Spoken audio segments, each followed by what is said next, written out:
저는 그 세무방송 아카데미 원장 남우진이라고 합니다. 오늘 제가 강의를 할 내용은 조세 체납자에 대해서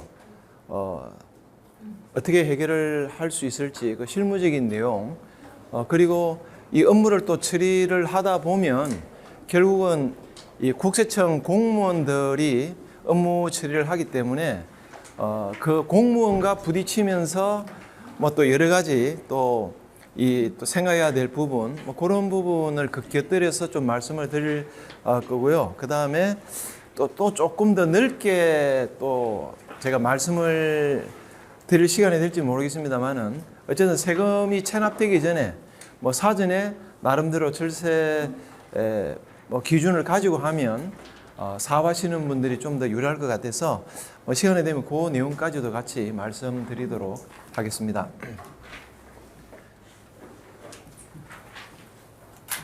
지금 이 제목은 조세신불자 패자 부활전인데요.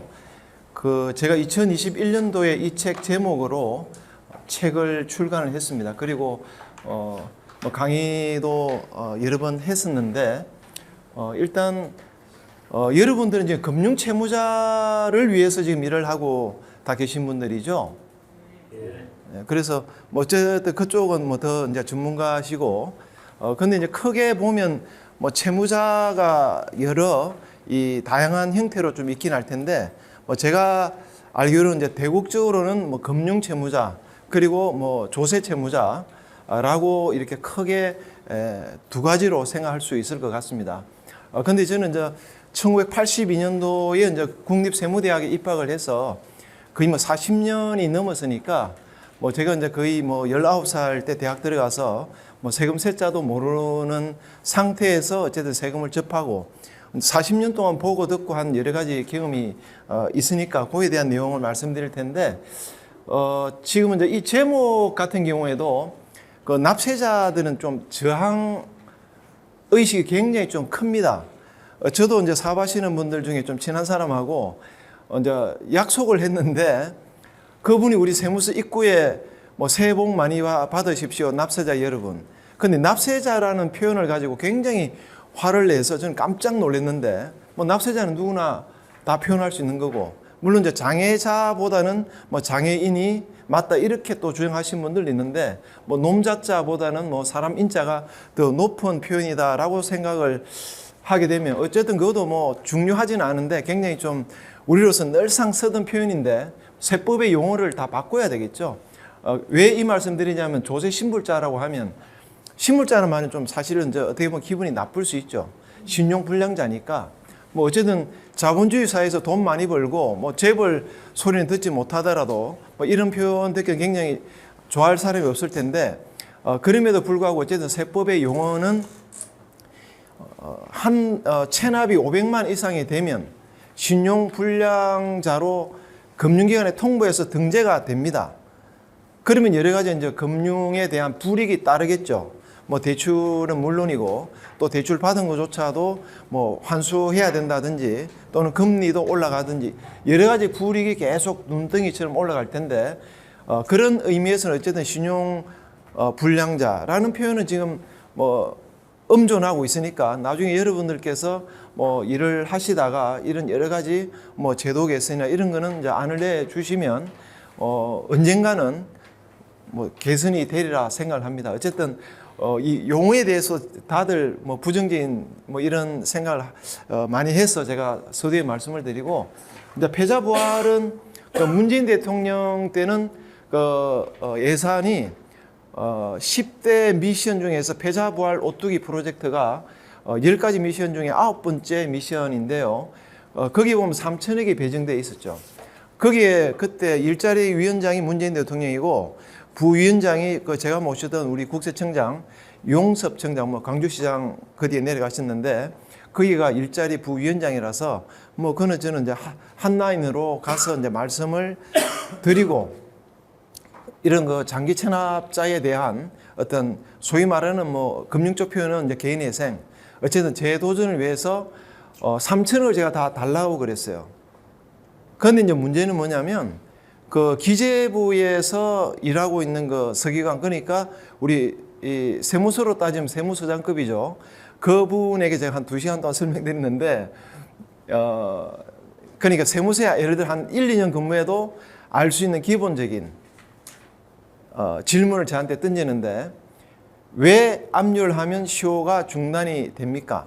이제 시효 중단이 되면 죽을 때까지 이제 따라다니는 거니까, 뭐 여러분들 이제 금융 쪽 전문가시니까 제가 뭐 설명을 아주 깊게 안 하더라도 잘 아실 것 같은데, 어쨌든 우리가 뭐 먹는 음식 같은 경우에도 우리가 그 유통기한이 있듯이, 어쨌든 모든 법에도 시효가 있죠.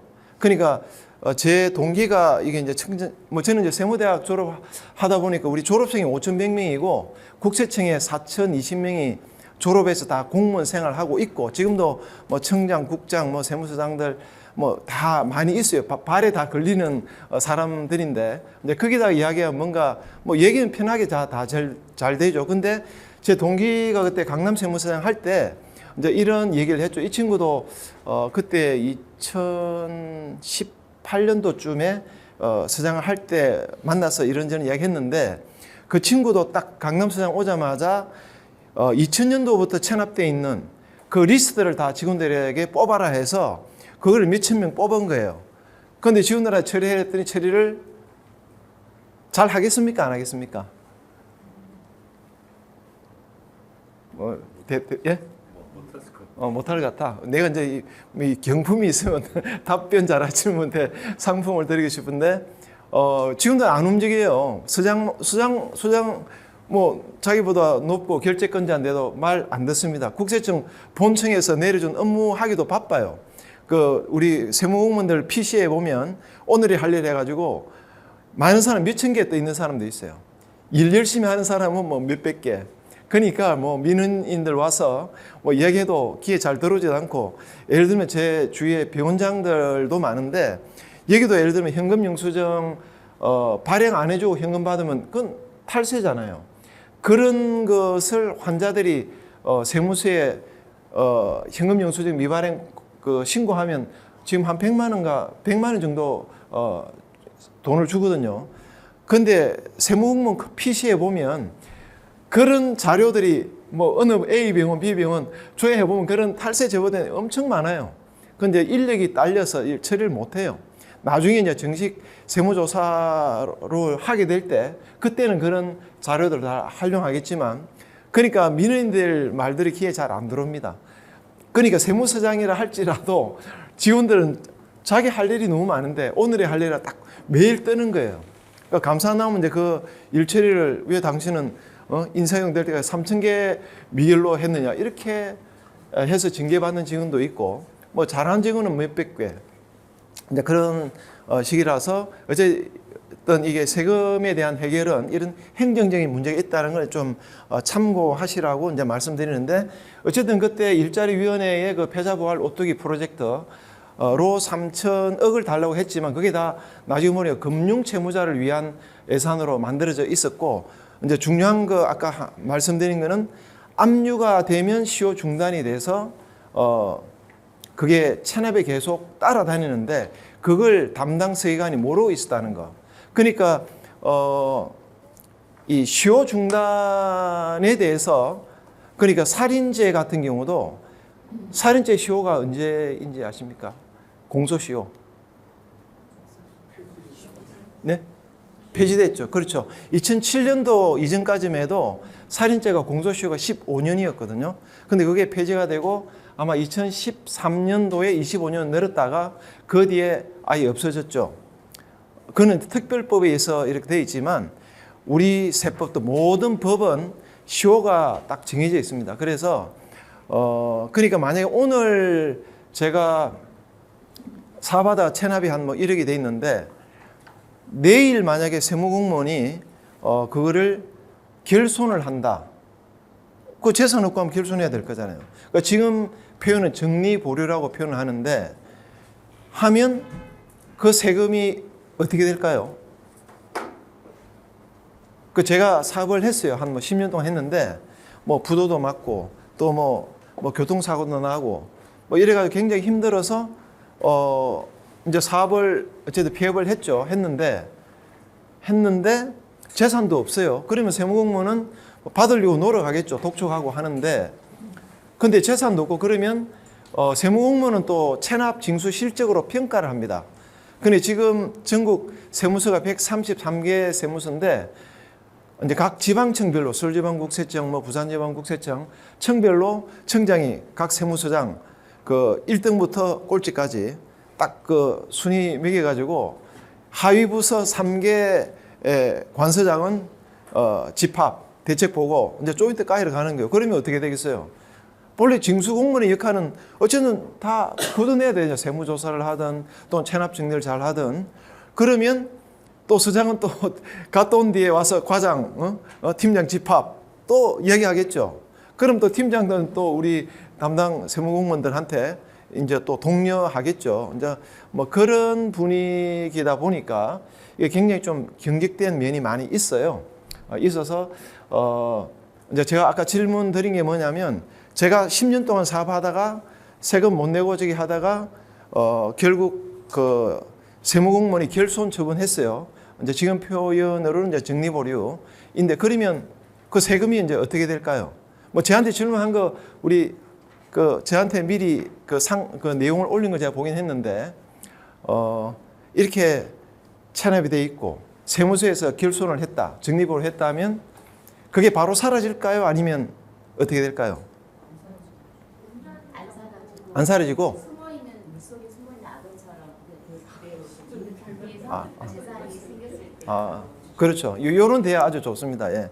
물속에 있는 악어처럼 딱 그렇죠. 근데 그럴 줄 알고 제가 이 질문을 던진 거예요. 근데 이제 이거는 그 제가 떠들면 뭐 제 자랑이 아니라 우리 국세청에 있는 그 이제 본청 징세과에서 세금 체납에 대한 그 기획을 하고 일을 하는데 제가 떠들면 지침을 바로 만들어내요. 뭐 제가 똑똑하고 잘났다는 게 아니고 뭐 저는 여기에 대한 문제의식을 갖고 있었기 때문에 그리고 이제 세무학 동문들이 많이 있으니까 편하잖아요. 그리고 이제 뭐 저는 학교 다닐 때도 뭐 학부사 편집장 나고 계속 글 쓰고 떠들고 하는 게 제 주특기였다 보니까 그리고 본청에서 제가 법령 제도 개선안을 보내면 자기들은 써먹으면 승진해요. 실제 내 동기도 그랬고 이 다 나중에 다 알릴지 모르겠는데 어쨌든 그 친구도 어쨌든 이따가 제가 말씀드리겠지만 그 친구도 제 걸 지침 만들고 어떤 그 구체적인 내용이 있냐 하면 2017년 11월 15일자에 보도자료도 나왔고 지침도 국세청에 있는데 내가 최근에 일주일 전에 그 보니까 그게 다 10년치가 다 사라졌던데 그 어쨌든 그거는 뭐 조세 일부나 다른 데 보면 다 확인을 제가 한 사항이긴 한데 뭐 100만 원 미만 압류한 것은 전부 다 즉시 압류 해제해야 한다. 그거 있어요. 내가 지난주에 분당세무서 갔다가 그거 근거를 찾아냈더니 국세청 그 홈페이지에 보도자료에 있었는데 10년치가 다 몽땅 사라져서 제가 다른 언론에 나온 걸 가지고 이야기를 하긴 했는데 이제 제가 다시 질문 그러니까 오늘 제가 우리 그 세무공무원이 결손을 했고 그 다음에 어떻게 되냐 했더니 이제 숨어 있다라고 하셨는데 그게 맞는데 그 전에 이 세법의 역사를 거꾸로 쭉 가다 보면 1994년도에는 압류했다가 공매 중지가 될 수 있겠죠. 뭐 예를 들어 자동차 압류를 했는데 뭐 전국에 어디 또 돌아다니는지 모르잖아요. 그게 뭐 촬영 초과가 11년 되면 저 촬영 초과돼서 말소할 수 있다. 이것도 거기에 많이 생기고 하는데 어쨌든 그런 실익이 없는 것들 압류만 되고 시효 중단돼서 평생 체납자 만드는 것들이 많아요. 그런데 이제 세월이 오래되고 하니까 공무원이 이건 내가 결손해야 되겠다 해서 결손했는데 그게 1996년도에 폐지가 된 법인데 그 전까지만 해도 세무공무원이 결손을 하면 그게 납부 의무가 소멸이 돼요. 그럼 그 다음날 사업자등록증 내고 사업을 할 수가 있어요. 저는 그걸 제가 80년대에 제가 세무공무원 했지만 그걸 몰랐어요. 왜냐하면 저는 징수만 했지 현금 받는 것만 했지 그 결손한다는 생각을 잘 안 했죠. 뭐 저는 열심히 그때 초반 신규 공무원이니까 열심히 한다는 차원에서 그 결손 전혀 생각도 안 했는데 근데 이제 옛날에는 그 일선 세무서에서 결손을 하면 그걸 지방청 품신한다면 표현을 그렇게 해요. 그러면 결손 서류 뒤에 봉투가 들어가요. 너무 적나라한데 그게 1980년대에 대한민국 국세청의 현 주소입니다. 근데 왜 주지? 뭐 이해도 못해요. 저는 결손 자체를 안 해봤기 때문에 진짜 뭐 어렵고 이러면 물론 해야 되겠지만 근데 나중에 세월이 10년, 20년 흘려서 세법을 보니까 국세기원법 제26조에 보면 납부 의무의 소멸이 있는데 거기에 보면 현금 납부. 현금 납부는 당연히 체납 없어지니까 납부 의무 소멸이 되죠. 두 번째 결정 취소. 결정 취소는 불복 청구를 하지 않습니까? 뭐 과세전적부 심사 청구, 이의신청 심사 청구, 뭐 심판 청구, 행정소송 대법원까지 쭉 가는 이 불복 청구를 해서 납세자가 이기면 그러면 결정 취소가 되잖아요. 그러면 납부 의무 소멸이에요. 뭐 10억이든 100억이든 뭐 고장가 다 취소가 되겠죠. 이제 그렇게 되는데 현금 납부나 결정 취소나 그 다음에 있는 게 시효 완성이에요. 시효 완성은 아까 말씀드린 것처럼 모든 법에는 시효가 있는데 특히 우리 그 국세기원법 제27조에 보면 국세징수권의 소멸 시효에 대한 내용이 있는데 5억 이하는 몇 년일까요? 아 그래요. 뭐 상품을 드리고 싶네. 그 다음에 5억 이상은 10년. 어떻게 그렇게 잘하세요? 오 잘하시네. 그것도 그 법이 언제 생겼냐면 2013년도에 생겼어요. 그런데 2013년도 이전만 해도 뭐 세금 100억이든 1000억이든 다 5년이면 시효가 끝나는 겁니다.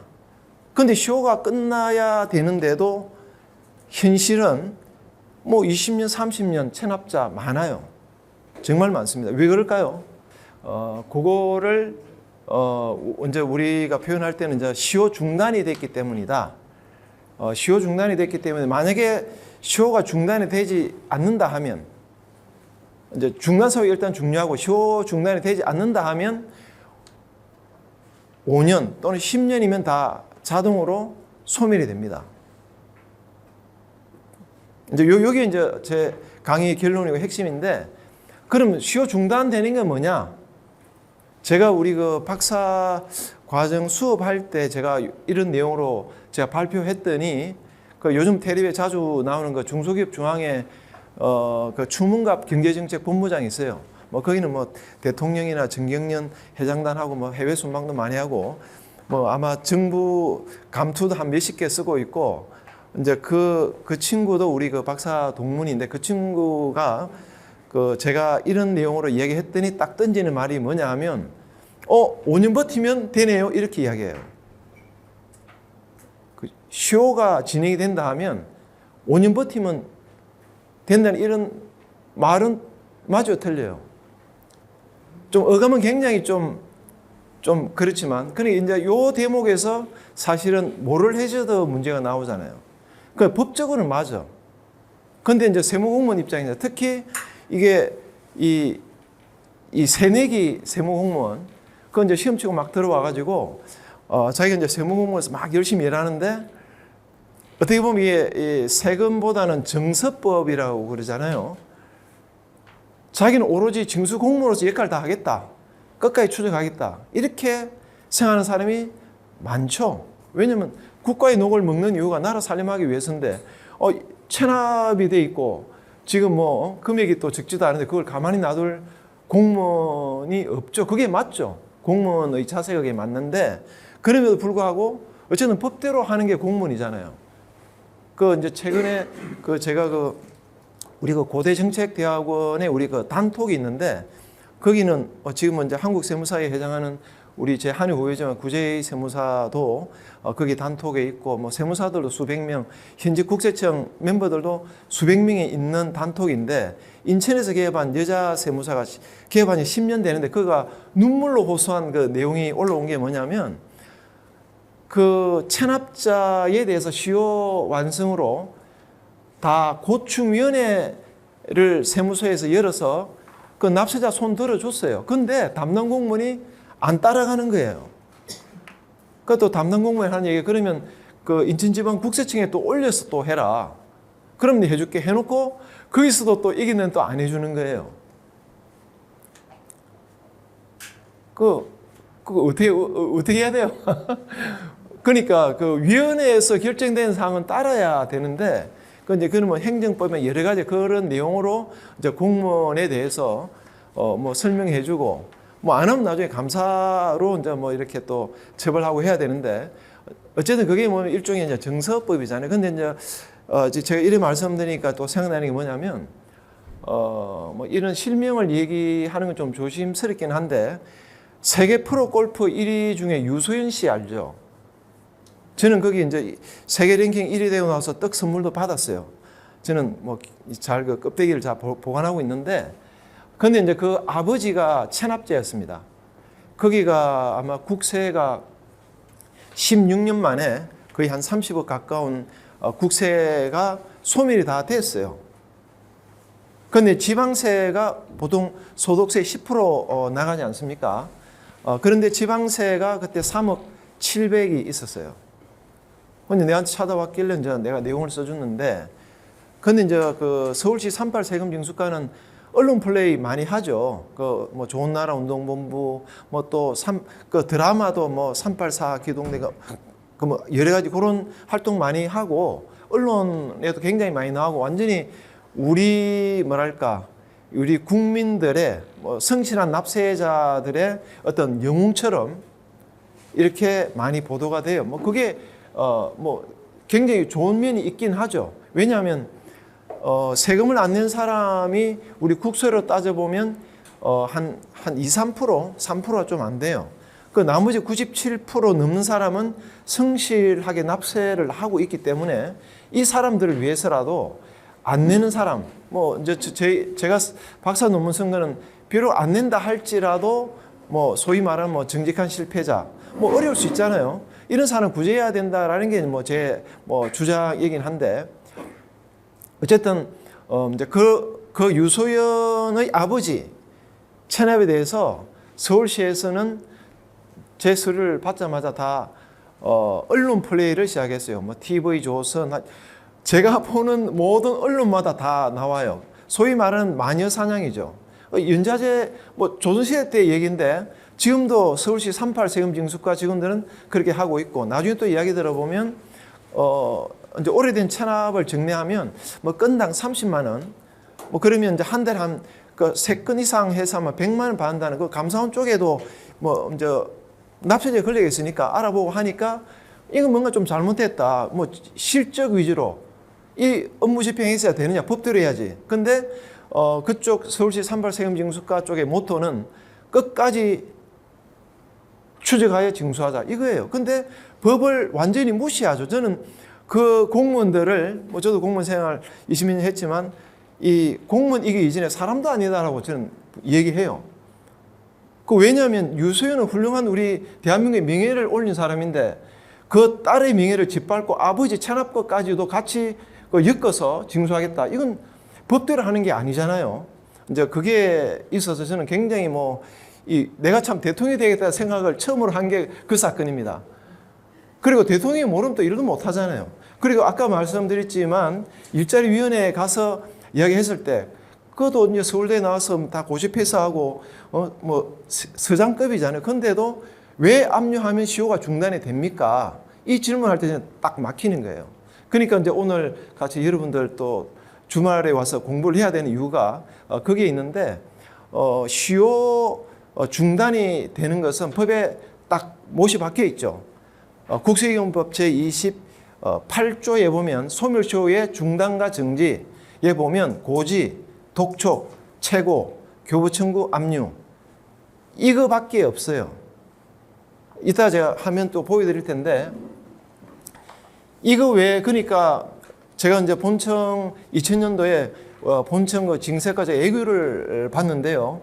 애교라는 것은 최종 유권 해석이죠. 대법원의 판례가 있듯이 국세청 최종 유권 해석이 애교로 나오는데 그때 우리 국장님이 저한테 물어보시더라고. 10년 지난 체납인데 지금 독촉장이 날아왔다. 그러면 시효가 중단이 되느냐? 라고 물어본 거예요. 어떻게 생각하십니까? 아니다. 어떻게 아니에요? 그 법적인 소송만이야. 독촉 같은 경우에는 징수 소멸시효 연장 중단이 안 되는 거고 그냥 압류나 법정 조치를 해야만 중단 선고일까? 제가 그럼 다시 또 설명드릴게요. 시효 중단이 되는 것은 국세기원법 제28조에 보면 고지, 독촉, 지금 독촉이라 했잖아요. 고지, 독촉, 최고, 교부충, 압류예요. 그런데 10년이 지나서 체납내라는 독촉장이 또 날아왔어요. 그러니까 우리 국장님이 이제 물어보기를 10년 만에 또 이 체납내라는 이 독촉장이 날아왔는데 시효 중단되느냐 그렇게 물어본 거예요. 근데 이게 세법 자체는 너무 복잡다단하고 그러니까 의사들도 뭐 성형외과, 피부과, 내과 뭐 다 이 다르고 뭐 남의 영역을 못 하는 것처럼 우리 여기도 소득세, 법인세, 뭐 국세징수법, 기본법 이거마다 하여튼 너무 많아서 사실은 옆자리에 앉은 사람도 무슨 일을 하는지 사실은 잘 몰라요. 그러니까 지금 저 답변하신 거는 어쨌든 이 독촉장이나 고지서나 뭐 이거는 우리 국세 징수법 그 집행 기준이란 책에 보면 무조건 첫 번째 발급한 그것만 법적인 효력이 있습니다.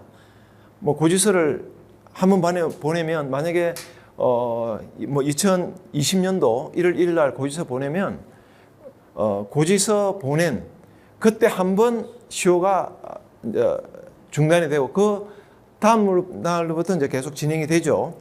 그리고 고지서 보내고 나서 만약 1월 말 납기로 고지서 보냈는데 납부하지 않았다 그러면 2월 10일 날 독촉장을 보냅니다. 독촉 기한은 2월 말. 이래 되면 이제 그때 딱 2월 달 보내 요게 시효 중단이 되는 거예요. 그 다음에 만약 이런 걸 10년 뒤에 보낸다는 건 시효 중단 효력이 없습니다. 근데 인터넷이나 이런 데 보니까 뭐 다 10년 만에 받아도 다 시효 중단된다. 그 중소기업 하여튼 뭐 나름대로 공공기관에 있는 사람 같은데 뭐 조세 전문가는 아닌데 버젓이 그런 글이 올라와 있어요. 오죽했으면 국세청 국장님이 그런 질문을 하겠습니까? 그 사람들이 오해하고 잘 못 알고 있는 부분이 많고 이제 그 이면에는 징수 공무원의 어떤 뭐랄까 이 세법에 반하는 자기의 정서적인 이런 걸로 해서 완강하게 이 징수하겠다는 이 굉장히 의지가 강해요. 그런데 올라가면 갈수록 이 법이 무섭다는 걸 알고 또 세상을 넓게 보니까 세법의 잣대만이 모든 우리 현실을 이렇게 재단할 수 없다 이렇게 아는데 젊은 직원들은 세무공무에 대한 자부심이 대단하고 5년 10년까지는 완전히 이 칼을 계속 휘두르는 걸 굉장히 이 만족을 엄청 희열을 느끼고 뭐 있는 그런 사람도 사실은 많아요. 뭐 저도 초반에 그랬으니까 그런 내용인데 근데 고지, 독촉, 최고, 교부, 충구, 압류 그러니까 압류 빼고 나머지는 전부 다 그 1회 발급을 한 그 다음 날부터 시작이 되는 거거든요. 뭐 두 번째, 세 번째 다 의미가 없고 가장 중요한 거는 뭐냐면 압류가 문제예요. 압류는 압류한 다음 날부터 시효 기산일이 되는 게 아니라 압류를 풀어야만 되는 거예요. 푼 다음 날부터. 그러면 이제 압류 금지 재산일지라도 압류를 할 수 있을까요? 없을까요? 그러니까 급여 압류를 하는데 급여 얼마까지 압류 금지일까요? 네? 얼마요? 185만. 공부 많이 하시네. 근데 이제 최근에 저도 185만 원 알고 있었는데 제가 요번에 강의 준비하면서 한번 확인했더니 올해 7월 1일부터 250만 원 또 올라갔어요. 보험도 그 해지한 것금도 250원 올라갔고 그렇게 됐는데 그 압류 금지된 것도 압류를 할 수 있겠죠. 근데 문제는 그게 압류 금지면 소급해서 시효기산일 입력해달라고 할 수 있는데 그 금액이 압류 금지가 아니면 정당한 압류이잖아요. 근데 만약에 한 통장에 300만 원이 있어. 압류를 했어. 근데 10년 동안 찾지도 않고 그대로 있으면 어떻게 될까요? 해결할 수 있어요? 없어요? 네? 해결이 안 되죠. 해결이 안 되죠. 압류 후 방치. 제가 딱 키워드를 압류 방치. 그러니까 제가 이렇게 떠들면 우리 국세청에 있는 뭐 제 동기는 후배들은 제발 요즘 국정감사하고 좀 힘든데 제발 좀 떠들지 말라고 저한테 부탁을 많이 해요. 그때 또 어떤 사건이 있었냐면 2017년도에 오신 아주머니가 자기가 거의 세금이 한 15년 만에 이제 저를 찾아온 건데 2000년대 초반에 고향 세무서에 자기가 체납이 돼 있는데 체납 담당자는 계속 독촉할 거잖아요. 그래 자기는 이제 분납을 하고 있기 때문에 좀 사정하러 갔죠. 그랬더니 체납 담당 공무원이 뭐라고 이야기했냐면 당신이 죽어서 관에 들어갈 때 관짤 비용은 안 내더라도 세금은 내야 된다. 이런 표현을 썼어요. 나도 그 얘기는 한 60년대에 많이 듣던 얘기로 우리 세무대학 교수님한테 듣긴 들었는데 그 얘기를 딱 그 아줌마한테 처음 들었는데 바로 우리 기자한테 바로 촬영 준비해라 해서 촬영시켜 했는데 그분이 눈물을 흘리면서 한 얘기가 그 얘기 들으면 아무리 체납제라도 완전히 그 심장에 완전히 칼 꼽는 소리잖아요.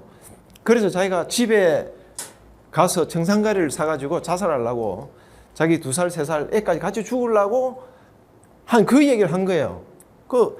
내가 들으니까 눈물이 나더라고.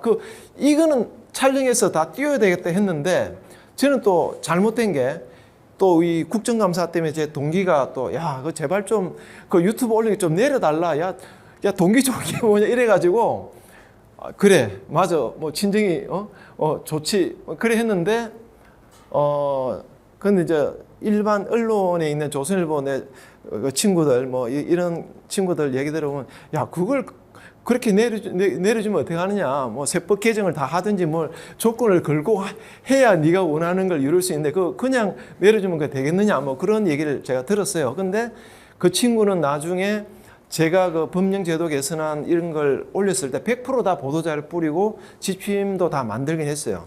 근데 이제 조금 먼저 수준은 조금 내가 원하는 것까지는 아니지만 어쨌든 그런 일이 있었는데 그래서 이제 제일 중요한 건 이제 압류가 제일 중요하고 압류를 풀지 않으면 평생 간다. 이제 그게 제일 중요한 오늘 핵심 키워드인데 제가 PPT 자료 한 60개인가 만들었는데 그냥 저는 편하게 이렇게 이야기해야 좀 집중이 잘 될 것 같아서 안 보여주고 일단 설명드리는데 다시 한번 PPT 자료 보면서 한번 생각해 보겠습니다. 저는 이제 쭉 이렇게 활동을 하고 있고 제가 이제 석사 논문도 고대정책대학원에서 국세체납처분 행정의 문제점 및 개선 방안으로 썼고 박사 논문도 똑같은 주제인데 제목을 이제 소위 말하는 납세 수능. 납세 수능이 이제 납세 신뢰도가 있어야 이거는 국가 공무원이 뭔가 법을 제대로 집행했을 때 그 전제하에 납세 수능인 것이고 뭐 공무원이 법을 제대로 집행 안 하고 하면 그건 조세 지양을 해야 될 문제겠죠. 뭐 그런 내용으로 제가 논문을 쓴 겁니다. 이제 이거는 뭐 잘 아시겠지만 보통 우리 세무행정은 크게 부가와 징수로 이렇게 나누죠. 그러니까 부가라는 것은 지금 자진신고납부 제도이기 때문에 뭐 자기가 얼마 벌었으니까 얼마 내겠다라는 자진신고납부 제도로 돼 있고, 근데 그게 이제 불성실하다라고 세무서에서 판단되면 세무조사를 하죠. 이제 그게 일단 크게 보면 이제 부가 측면이고, 그 다음에 이제 뭐 세무조사를 하든 또는 고지서를 보내건 이렇게 했는데, 그 다음에 이제 뭐 안 내고 버티거나 이래 되면 이제 징수를 또 잘 해야 되겠죠. 그러면 뭐 독촉장 보내고, 독촉장을 보내고 독촉 기한이 끝나야만 비로소 압류가 가능합니다. 그러면 압류하면 그 다음에 또 공매처분도 해야 되고 등등 환가하고 중과하고 이제 이런 절차가 이제 징수 절차인데, 국세행정 크게 이렇게 부가와 징수로 나눠진다는 거. 그리고 제가 자료 정리를 하다 보니까 1년에 체납이 거의 한 20조 정도 되더라고요. 국세만. 국세통계연보에 나오는 내용인데, 그 중에 이제 세금을 내는 사람의 금액이 한 12조 정도 되고, 그 다음에 끝까지 안 내는 사람들, 결국 정리 보류로 되는 사람들이 한 8조 정도, 거의 뭐 7조에서 8조 계속 오던데, 제가 저 책을 저술할 때 국세통계연보를 한 20년치를 쭉 보니 한 150조 정도 국세 체납이 남아 있길래 그 내용도 글을 썼더니, 나중에 또 국세청에서는 또 그 150조 중에서 아까 말씀드린 것처럼 시효 완성으로 또 소멸시키는 이런 또 작업을 또 해서 100조 정도가 지금 국세 체납이 돼 있다. 이렇게 해서 계속 언론 보도 이제 나온 적이 있죠. 어쨌든 적은 금액이 아닌데, 여기 보면 도로 하천 명지, 제가 한 20년 전에 상담을 한 체납자가 압류하고 왜 공매를 하지 않느냐. 그 세무서에는 담당 공무원이 이제 일단 체납 자료 뜨면 그걸 압류를 뭐 클릭하면 압류가 또 되잖아요. 압류하고 그 다음에 또 딱 클릭만 하면 그 자산관리공사 캠코에 공매 의뢰가 바로 돼요. 의뢰가 되는데 보낸 지 30분도 안 돼 가지고 공매 중지라고 돌아와요. 그러니까 도로나 하천이나 명지 누가 사겠습니까? 이제 우리 국세청 표현으로는 실익 없는 재산. 이거 붙들고 있으면 이건 평생 체납자 되는 거죠. 공매해도 누가 사겠어요? 도로, 하천, 명지 저걸 누가 사겠습니까? 가치가 하나도 없는데. 그래서 이런 걸 딱 집어주니까 그때 본청 정책과장 제 동기가 지침을 만들어서 실익 없는 압류재산 중에 100만 원 미만은 전부 다 즉시 압류 해제해야 한다. 그 지침을 만든 거예요. 그게 2017년 11월 15일자입니다. 근데 그렇게 한다면 이게 금액이 근데 지금은 우리 경제 규모가 많이 크잖아요. 그러면 100만 원이 아니라 뭐 500이든 1000원 더 올려야 된다라고 생각하는데, 어쨌든 그런 건 뭐 저는 좀 불만족스럽긴 한데, 어쨌든 그 친구는 뭐 나름대로 최선을 다했죠. 그나마. 그리고 어쨌든 이런 게 있으면 뭐 예를 들면 예시적으로 100만 원이지만 어쨌든 실익 없는 재산이기 때문에 뭐 담당 공무원한테 좀 풀어달라 얘기는 할 수 있겠죠. 근데 저게 없다 하면 얘기도 못 하겠지만, 그래도 100만 원이라도 해제할 수 있다는 게 있으니까 저걸 부탁은 할 수 있는데, 근데 또 문제는 뭐냐면 이거는 법이 아니잖아요. 그냥 지침이잖아요. 지침은 공무원들이 내부적으로 업무를 할 때 쓰기 위한 거죠. 근데 자세히 보면 굉장히 좀 제가 볼 때는 좀 빈틈이 많은데, 사무처리 규정은 대외적으로 공표하고 어쨌든 효력이 있는 그 업무 처리 규정인데, 지침은 공무원들끼리만 하는 거예요. 근데 안 맞아요. 예를 들면 저런 것도 담당 공무원이 나는 저거 법의 압류 해제 요건에 맞지 않기 때문에 나는 저거 죽어도 압류 해제 못 해줘. 뭐 이렇게 할 수도 있어요. 있는데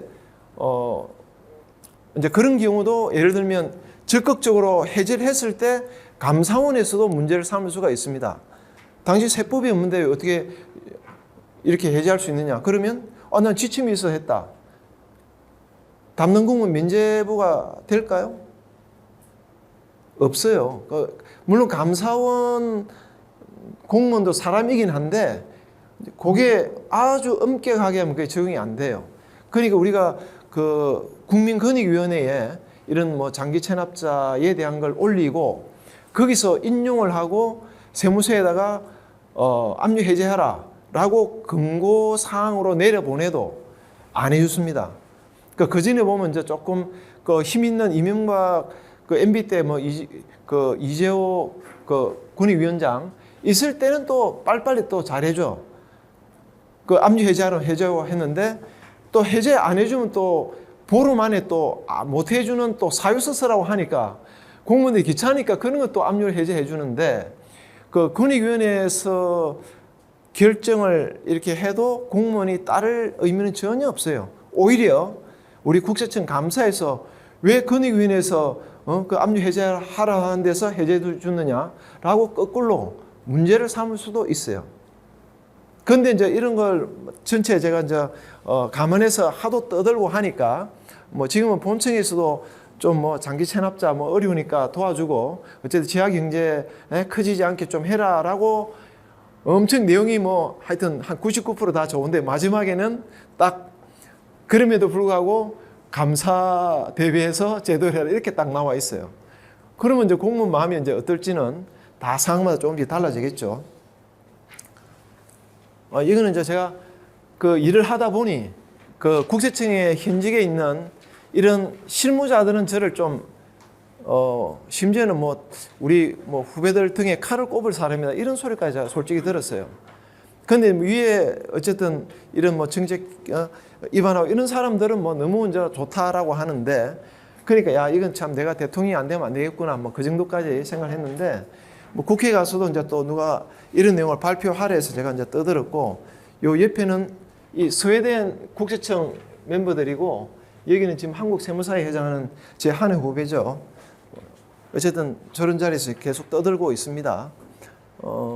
사업자 등록 명의대 이것도 보면 그 동기가 하는 말이 이 체납에 대해서 어쨌든 법대로 해서 뭐 압류 해제 다 하고 소멸 시효 완성으로 체납을 다 없애줬어요. 없애지기 전에는 또 경제활동을 사실은 계속 해왔을 거잖아요. 제가 보니까 이제 남편이 체납이 되어 있으니까 부인 이름으로. 근데 이게 한번 체납되니까 학습이 돼서 부인도 또 세금 체납이에요. 근데 부인이 또 체납되고 나니까 또 아들이 체납이고. 그 아들 20대인데 보니까 1억이 체납이라서 야, 이건 참 굉장히 큰 사회적인 문제다. 라고 생각했는데 이제 국세청 1호 캐치프레이즈가 명의대회 하지 마라.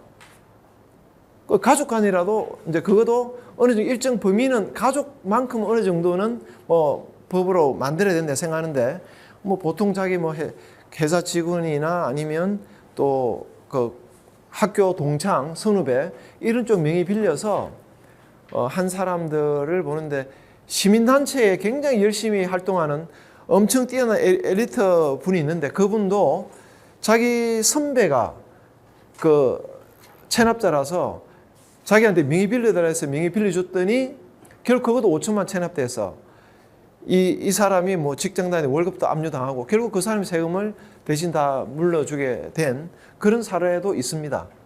근데 국세청에서는 이걸 이제 뭐 이 범죄자로 해서 홍보를 많이 하긴 하는데 참 이게 이제 양면성이 있어서 참 이게 참 어려운 그런 부분이 좀 많이 있는 것 같습니다.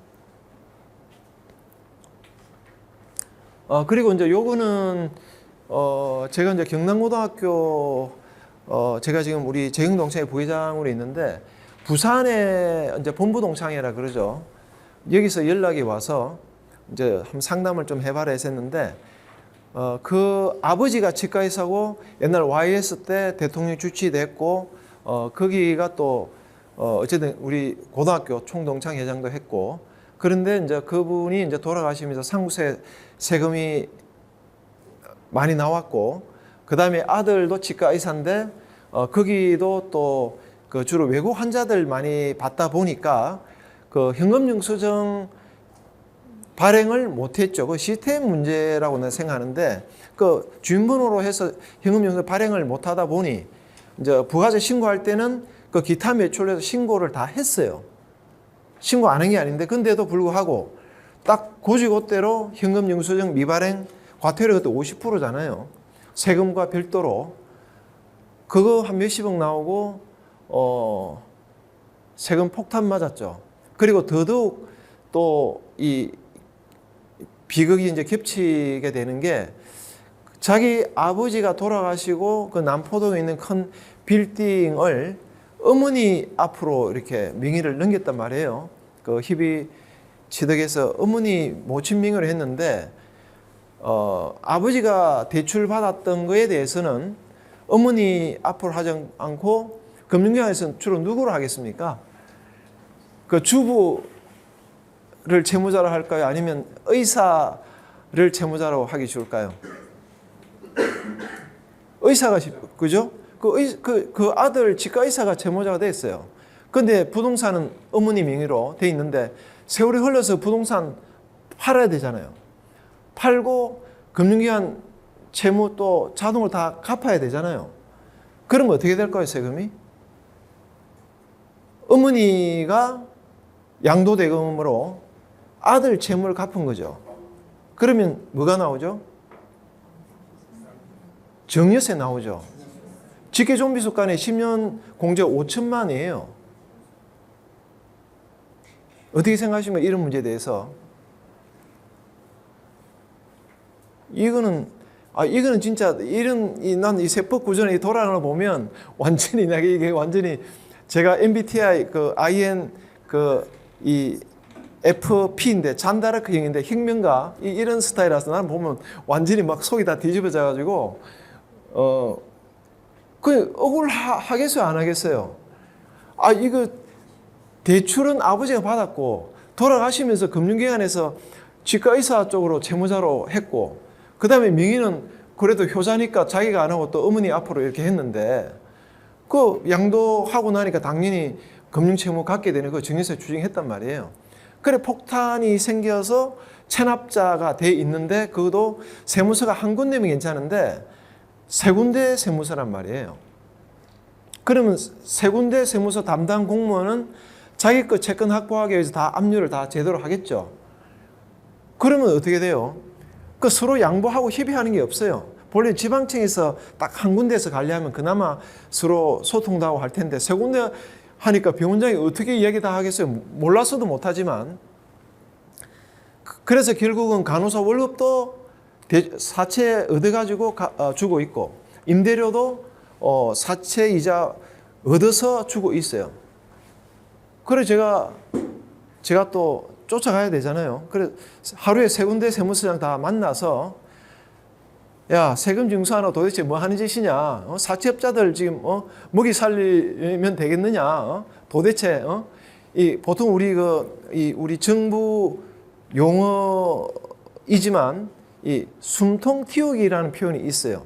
우리 공공기관에서 쓰는 표현인데 완전히 지금 자영업자 목줄 완전히 잡고 죽이는 것밖에 안 되잖아요. 그 숨통을 틔워줘야 되는데 세 군데 세무서에서 한치도 양반으로 다 압류시켜 놓고 그러니까 건강보험공단에 돈 떨어지면 그거 가지고 그 간호사도 월급도 주고 임대료 줄 정도는 만들어내야 되는데 어떻게 사채업자 돈 빌려가지고 세금 내도록 그거 말이 안 되잖아요. 그래서 뭐 수장 정도 되면 또 떠드는 사람이 없는데 내가 떠드니까 다 알아듣죠. 그 담당자 불러가지고 다 설명하고 그렇게 해결이 돼서 그러니까 이게 이런 사건들이 뭐 얼마나 많겠습니까? 제가 일일이 다 슈퍼맨처럼 날아다닐 수는 없고 그냥 이렇게 교육을 해서 여러분들이 이제 그런 생각을 가지고 이제 해결사 노릇을 해야 되는데 그런 게 이제 너무 이제 이 조세 흉물자들이 너무 많고 이 소위 우리 옛날 교수님 표현에 의하면 이 백성들은 도탄에 빠져가지고 지금 죽을 똥 살 똥 하고 있는데 지금 뭐 정부는 너무 관심이 없다 이런 말씀을 하는데 어쨌든 지금 이런 문제의식 좀 가져서 여러분들이 이제 상담할 때 좀 제대로 좀 잘 풀어주시면 좋겠습니다. 요 사례로 설명을 드리면 아무래도 좀 도움이 될 것 같아서 근데 본래는 제가 PPT 한 60장 되는데 이게 한 지금 5번째 장밖에 안 돼요. 안 되는데 1번 질문 2018년도에 체납이 사기고 보험 압류가 되어 있거든요. 근데 해지 한거금은 250만 원이에요. 그 체납세가 이거 해결이 될까요? 효력이 있다. 법 개정이 바뀔 때부터 그러면 150만 원이면 그때는 압류 효력이 없다. 150만 원 압류 효력이 없다. 그러면 체납세 해결이 되겠네요. 그렇죠. 150이면 맞아요. 150이면 그러니까 이제 이거는 지금 이 시점으로 이제 하는 거고 지금은 또 2018년도 법을 또 적용해야 되니까 그런데 여기서 핵심이 뭐냐면 일단 4억 보면 1번, 2번 보면 4억, 6억이니까 기준이 아까 5개라고 제가 말씀드렸잖아요. 그러니까 5억 이하는 5년, 5억 이상 10년이라는 그게 이제 첫 번째 키가 되고, 그 다음에 보험 같은 경우는 해지 환급금 기준으로 이제 올해부터는 이제 250만이고 그 전에는 185만 원, 뭐 그 전에 또 150만 쭉 연도별로 좀 다르긴 한데 지금 이제 강의 편의상 지금 현재 기준으로 250만 원이니까 이제 이거를 만약에 지금 담당 공무원이 뭐 압류했다고 하더라도 4억 이하니까 5년이 시효가 이제 끝나는 건데 저 해지환급금 250원 지금 기준으로 압류 금지이기 때문에 압류 효력이 없죠. 근데 또 이게 있어요. 이제 해지환급금은 좀 명확한데 뭐 사실 예금도 뭐 명확하긴 해요. 근데 그때 아까 제가 말씀드린 강남세무서 그쪽에도 이제 그 서장이 예금 통장이 잔액이 뭐 제로예요. 또는 압류 금지 금액 뭐 185만 원, 지금 250만 원, 그 이하로 한 100만 원만 있는데 그 서장이 이 100만 원 체납이 그 예금이면 이거 압류 금지인데 왜 압류해서 풀어? 이렇게 이야기하면 담당 공무원이 뭐라는 줄 아세요? 내일 1억이 들어올지 어떻게 합니까? 이렇게 해요.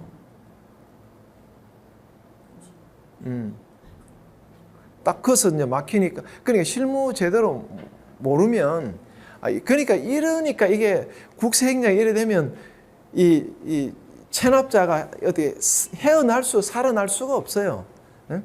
그 압류 금지, 그거는 엄정하게 처벌해야 되는데, 이제 징수권자 입장에서 내일 들어온다. 그건 알 수가 없잖아요. 그건 압류 효력은 미래가 아니라 압류할 당시에 적법하냐 아니냐 그걸 따져야 되는데도 이제 징수공무원 입장에서는 내일 들어올 수 있지. 그리고 압류를 해제하지 않고 있다가 만약 실제로 돈이 더 들어왔어. 그러면 그건 또 자동으로 또 압류 효력이 있을까요? 없을까요?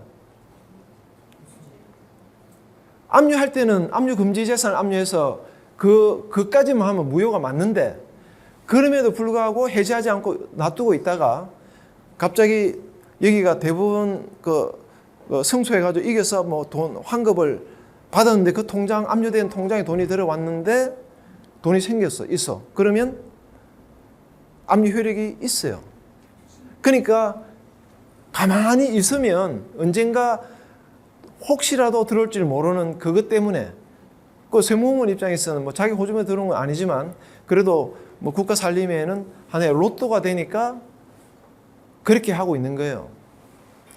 그게 어떻게 해야 돼요? 이런 식이면 그러면 뭐 법을 만들 필요가 있어요, 없어요? 압류 금지 조항 만들 필요가 없어요.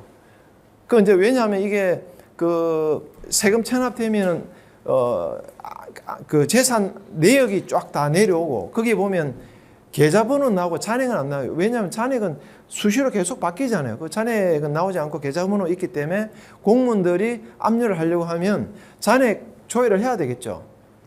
귀찮죠.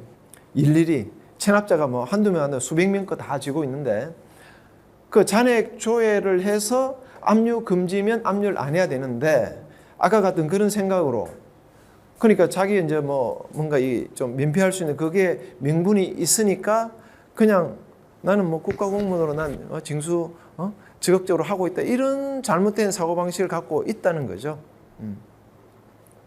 이제 그걸 이제 완전히 뭐 그럴 때는 제가 어쨌든 뭐 용기를 내고 싸워서 이겨야 되는데 보통은 이제 이런 얘기를 하고 세무서에 이제 우리 후배가 사과다 많이 해가지고 그래 그럼 네 세무서 가서 네 그 압류가 뭐가 되는지 한번 물어보고 확인해봐라. 그럼 내가 한번 봐줄게 했는데 세무서에 딱 가서 이 친구가 제 체납 내역이 어떻게 되죠? 압류가 뭐가 돼 있습니까? 딱 물어보니까 담당 공무원이 뭐라고 하냐 하면 세금 준비됐습니까? 갖고 왔습니까? 딱 그 말부터 물어봐요. 쥐는 그거 내려온 게 아니잖아 사실은. 자기는 그 시효 소멸로 납부 의무 소멸시키려고 이제 그거 뜻을 갖고 왔는데 딱 그 말 듣는 순간 바로 꼬리 내리고 고개 숙여 바로 나왔다는 거예요. 그게 현실이에요. 근데 이제 제가 가면 딱 이야기하지 어차피 법대로 이야기하면 되니까 이 벌써 이게 지금 시효 다 끝났는데, 그러니까 심지어는 뭐냐면 이제 예를 들면 2010년도 체납이 됐고 보험을 그게 보험을 2018년도에 압류하고 그 해지항업금을 한 200만 원을 찾아서 세금을 충당했어요. 200만 원. 근데 그거를 딱 보면 이거는 그 세무서에 가서 그 200만 원 세금 충당을 다 돌려달라고 해라. 2010년도에 이제 시효가 시작돼서 아까 5년이라고 말씀드렸잖아요. 그럼 2015년도 뭐 대략 그 정도의 시효 완성으로 끝나야 되는데 그 처리 안 된 거죠. 처리가 되려면 보통은 이제 실무적으로 시효 기산일을 입력을 해요. 2010년도 만약 1월 1일 날 뭐 고지서 보내고 2월 달 독촉장 보내면 그 2월 말이 이제 독촉 기간이고 그럼 3월 1일부터 시효가 시작되는데 그러면 2010년 3월 1일부터 해서 5년 하면 2015년 3월 1일 되면 시효 완성으로 납부임이 소멸되고 체납세가 사라져야 되는데 있는 거예요.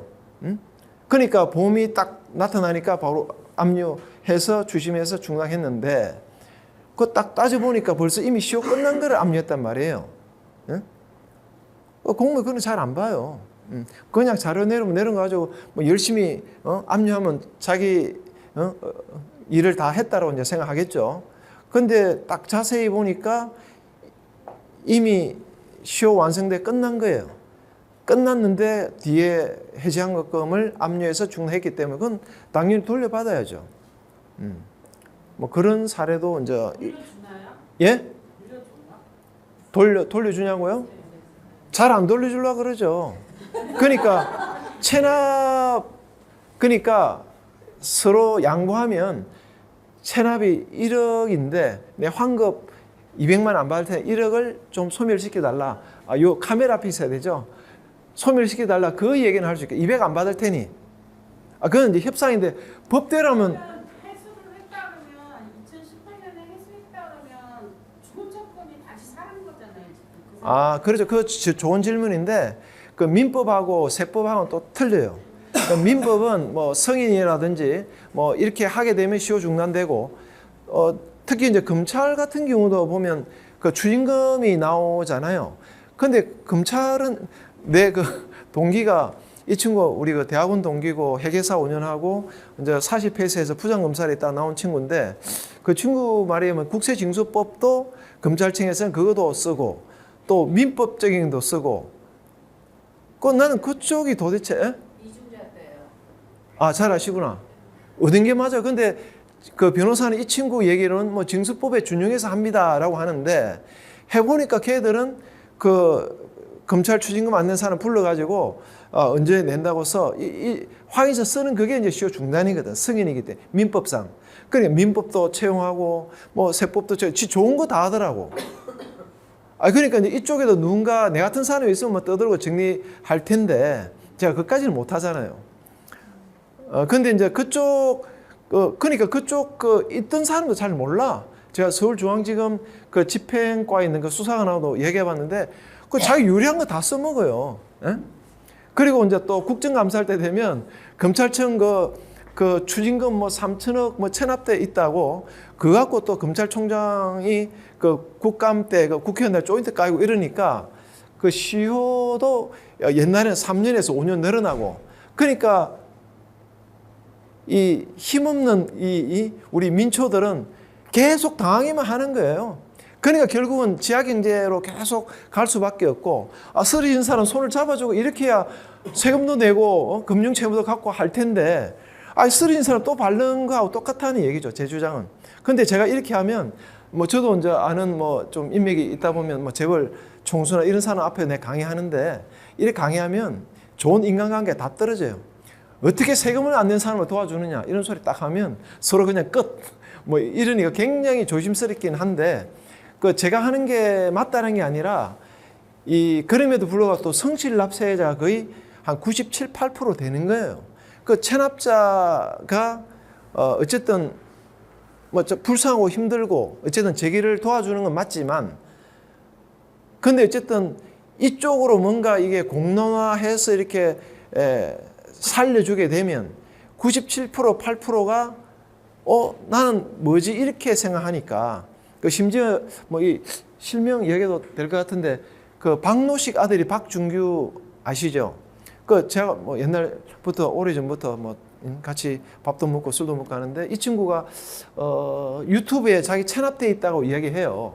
그 자랑은 아니지만 어쨌든 나 고생 뭐 했다라는 거죠. 아직도 체납이 있어요.